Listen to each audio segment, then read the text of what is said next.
Welcome to the debate. Right now, someone in your company is, they're probably copying a highly confidential financial projection and pasting it directly into an unsanctioned AI chatbot. Yeah, and in just one keystroke, your entire secure perimeter was bypassed. Exactly.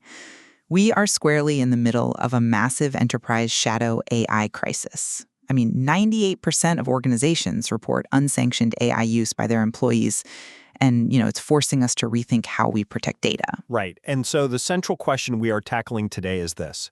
Is a completely new file-centric model context protocol architecture, like the one proposed by Tika, actually required to secure enterprise data? Or do competing established solutions in network DLP, AI governance, and emerging MCP gateways provide the necessary and most pragmatic defense? And I will argue that those competing solutions fundamentally fail because they only inspect at the perimeter. That makes Tika's zero trust file level vault the only viable path for safe AI enablement. And my position is that existing Layer 1 through Layer 4 competitors, network DLP, governance and identity gateways, they form a robust and practical security fabric that addresses the vast majority of shadow AI risks without requiring a radical overhaul of file management. So, to kick things off, if you're listening and thinking, why can't I just block ChatGPT on the company Wi Fi? Well, here is why that no longer works. Unstructured files, your documents, your source code, your spreadsheets, that is where the actual value of a company lives. Absolutely. And right now, 77% of employees are inadvertently exposing that data simply by pasting it into AI tools. Because legacy digital rights management and network proxies just cannot secure data once it leaves the corporate perimeter, a completely new approach is mandatory. Tika's method of combining Enterprise Identity Federation with MCP to grant authorized agents semantic access rather than raw file access, well, it's the only way to prevent irreversible data exfiltration. I hear that, and the problem is absolutely urgent. But let's look at the immediate bleeding. Organizations are facing 223 sensitive data incidents per month, and that is across over 665 different AI tools. Wow, over 600. Yeah, 665 plus. You don't stop a massive hemorrhage by completely re-engineering the cardiovascular system, right? You play a tourniquet. Deploying these macro-level governance and proxy tools like Netscope and Zscaler and Network DLP, or Harmonic and Nightfall in AI governance, is the most effective way to coach users and block the immediate bleeding. I get the tourniquet analogy. Tika's granular file-by-file approach is an elegant concept, but it risks being an overly complex layer that ignores the broader application environment we have to secure right now. Well, to understand the best defense, we really must first look at how the data is actually leaving the organization and whether those existing perimeter defenses actually work. Exactly. And the competing landscape of Layer 1 and 2 tools, network DLP like Checkpoint and Palo Alto, and governance tools like Harmonic, they excel at discovering shadow AI in the wild. Do they really, though? They do. They monitor multi-turn attacks, and they block sensitive data in real-time prompts.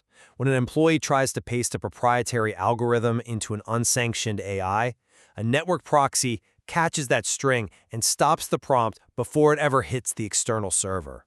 I see why you think that, but let me give you a different perspective. You're assuming data always flows neatly through an inline proxy. Agent-to-agent traffic bypasses those inline proxies entirely. The source material highlights that these legacy perimeter approaches have a 19% block rate. Right, but 19% is still catching. 19%? That creates a massive false sense of security. If an employee downloads a file, takes it off network to a coffee shop, and uploads it to a personal AI account, network DLP is entirely blind. How can we rely on a perimeter when the files themselves don't stay on the network? Okay, fair point. If the concern is the file traveling off network, then we naturally move to Layer 3 competitors. We already have legacy enterprise digital rights management or EDRM solutions like Microsoft Purview and Seclor for exactly this scenario. Uh-huh. They encrypt the file itself, right? They track the file and revoke access no matter where it goes, which seems to directly solve your off-network concern without needing to reinvent the wheel. I'll give you that. EDRM was a great solution for human-to-human sharing, but let's look at the mechanics of how AI actually ingests data. Legacy EDRM is built exclusively for human users opening files in desktop apps. Legacy EDRM is like a security badge reader that only speaks a dead language. A dead language? How so? Well, when an autonomous AI agent tries to read an encrypted document, it can't authenticate via legacy DRM SDKs. Agents don't use clunky Office plugins, right? Furthermore, legacy label-based policies cannot differentiate between human read OK and AI export blocked.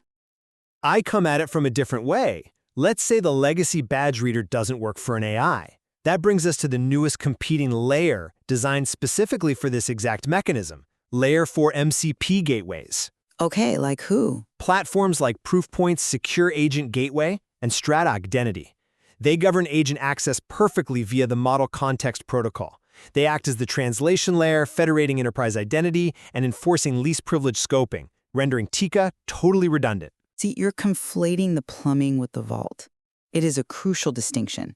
While Strata and Proofpoint route the identity they built, a secure pipe, they offer absolutely no file encryption and no semantic content access. But they are still governing the identity? Right, but they hand the full raw file over to the AI.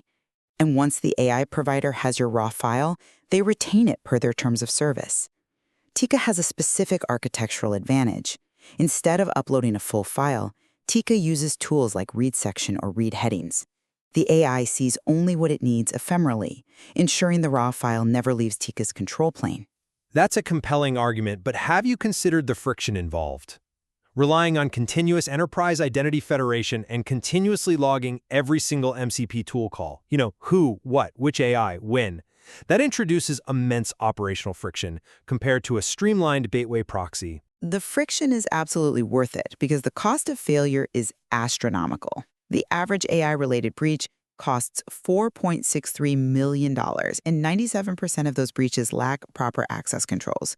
We simply must move beyond passive governance and leaky network proxies. It is a lot of overhead, though. It is, but persistent identity-verified file protection via semantic MCP access is really the only true zero-trust model for the agentic world. Look, I don't disagree that semantic file-level control is an elegant concept, but the established and emerging competing solutions, network DLP for the pipe and governance for visibility, provide a comprehensive immediate net. They capture the vast majority of human-driven data exposure today without the staggering complexity of re-architecting file access. Well, regardless of whether we start by patching the network edge or securing the file itself, we can certainly agree on the stakes here. The enterprise AI market is growing toward a projected $558 billion by 2030. The intersection of data-centric security and AI governance is absolutely the most critical battleground for IT security right now. Agreed. And for anyone looking to understand the mechanics of how these systems actually authenticate, the complexities of autonomous agent authentication and model context protocol integrations offer so much more to explore within the source material. Absolutely. We started today talking about how easily a secure perimeter can be bypassed, and the challenge now is figuring out how to let the right AI agents read the right documents without giving away the keys to the kingdom.